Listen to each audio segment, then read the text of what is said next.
Pune Jain boarding house जमीन विक्री प्रकरणात महाराष्ट्राचे धर्मादाय आयुक्त मो. श्यामकांत कलोती यांच्यावर निराधार आणि खोटे आरोप करणाऱ्यांना मुंबईतील वकिलांनी माध्यमांच्या निवेदनांद्वारे जोरदार प्रत्युत्तर दिले.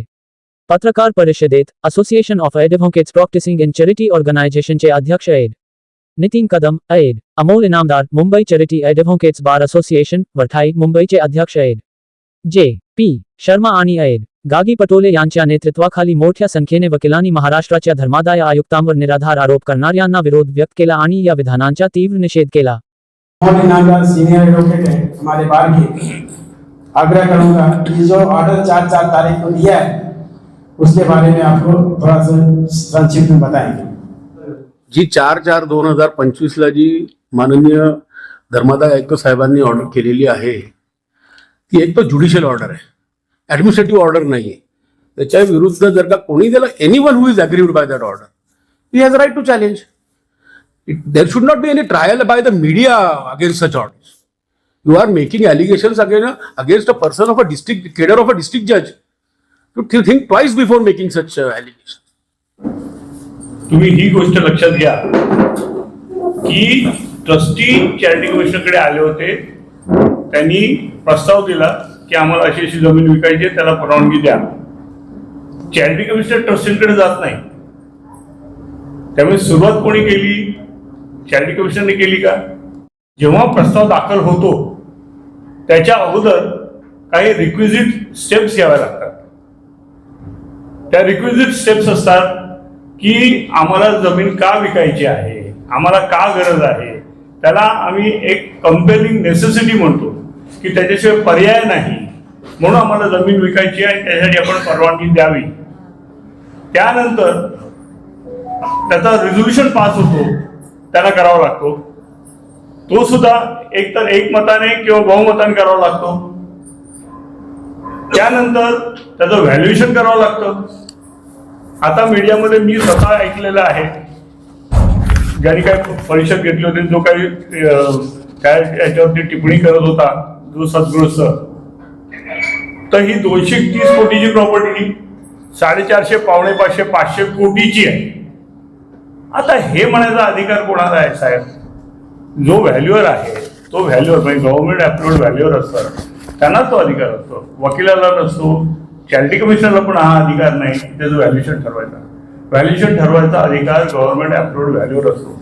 एखाद्याचा व्हॅल्युएशनचा हे पटला नाही तर तुम्ही दुसऱ्या कुठच्या तरी सिनियरकडे जाऊन ते व्हॅल्युएशन घेऊ.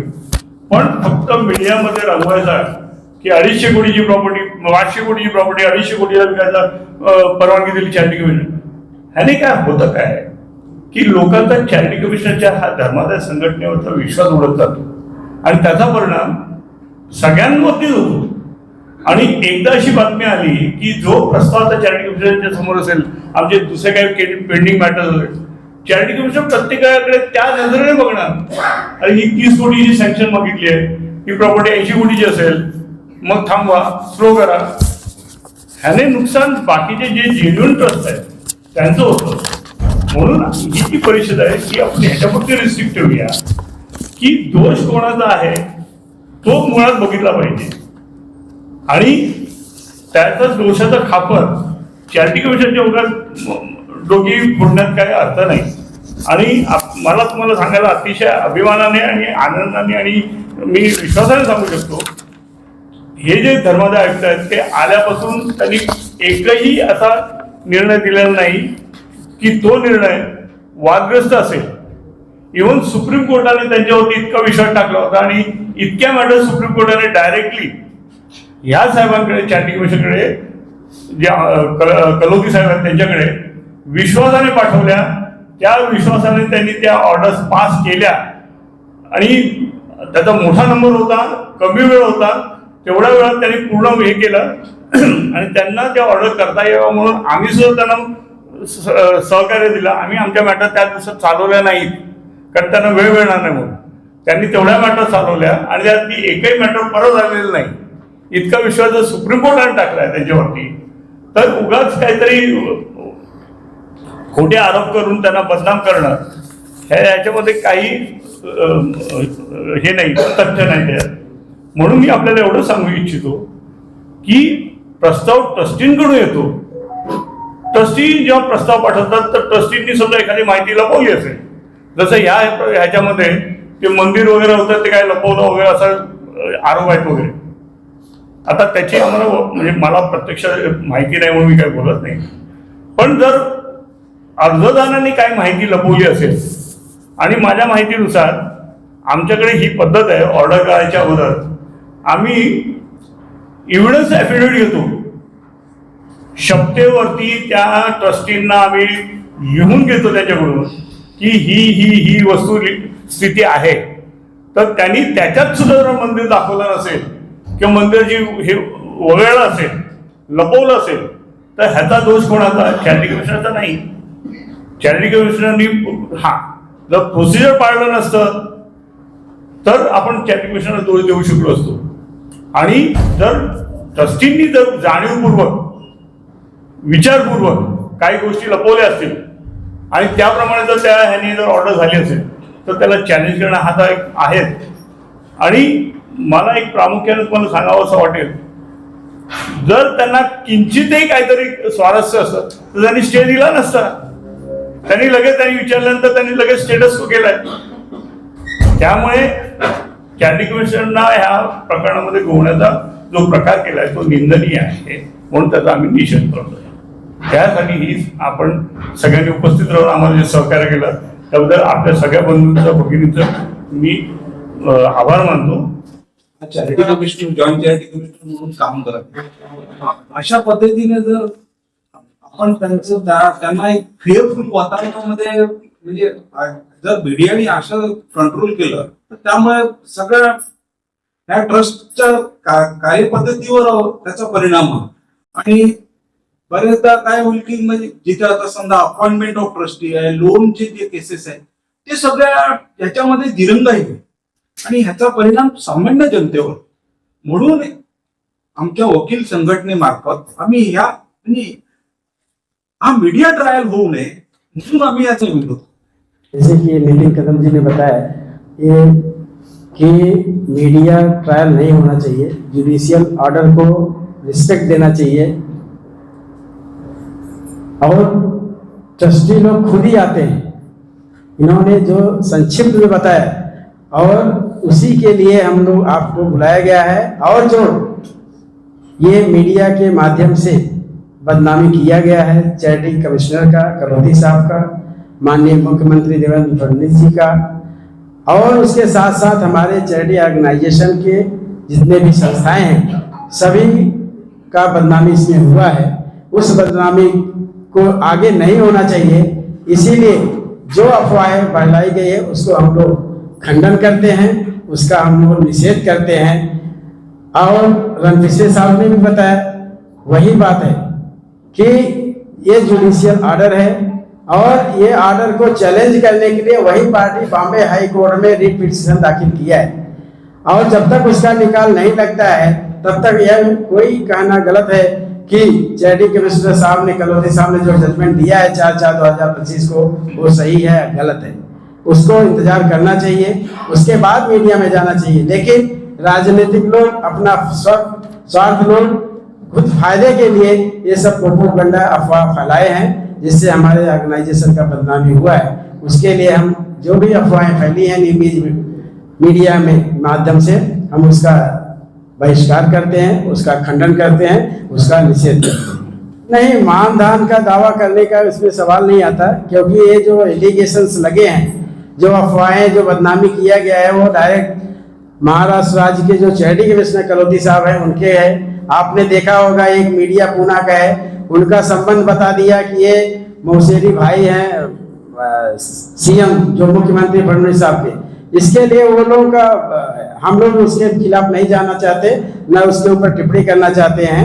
और ये कंटेम्प्ट का सवाल नहीं आता, क्योंकि जो आदमी ने पिटीशन दाखिल किया था वो आदमी खुद ही आकर के 20 तारीख को राइटिंग में देता है कि हम चैरिटी कमिश्नर के खिलाफ मेरा कोई शिकायत नहीं है. तो इसलिए बाहरी लोगों के ऊपर जाने से कोई सवाल नहीं है. तो बाहरी लोग हैं कौन, जरा उसको तो खुलासा कीजिए सर. बाहरी लोग तो हम लोग तो नाम जानते नहीं, आप लोगों के मीडिया के माध्यम से हम लोगों को जानकारी मिली है.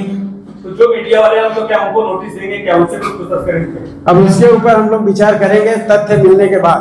सर ये राजनीति से प्रेरित बताया जा रहा है जो पूरा प्रकरण है, टेंडर प्रक्रिया के बाद ये हुआ जो अलॉटमेंट हुआ है, तो क्या इसका जो द्वेष है दूसरे का टेंडर नहीं लगा इसलिए इसको राजनीतिक मुद्दा बनाया? ये गलत है। आपने देखा है कि ये हमारे पास ऑर्डर की कॉपी है, इसके अंदर जब ये ट्रस्ट ने टेंडर निकाला था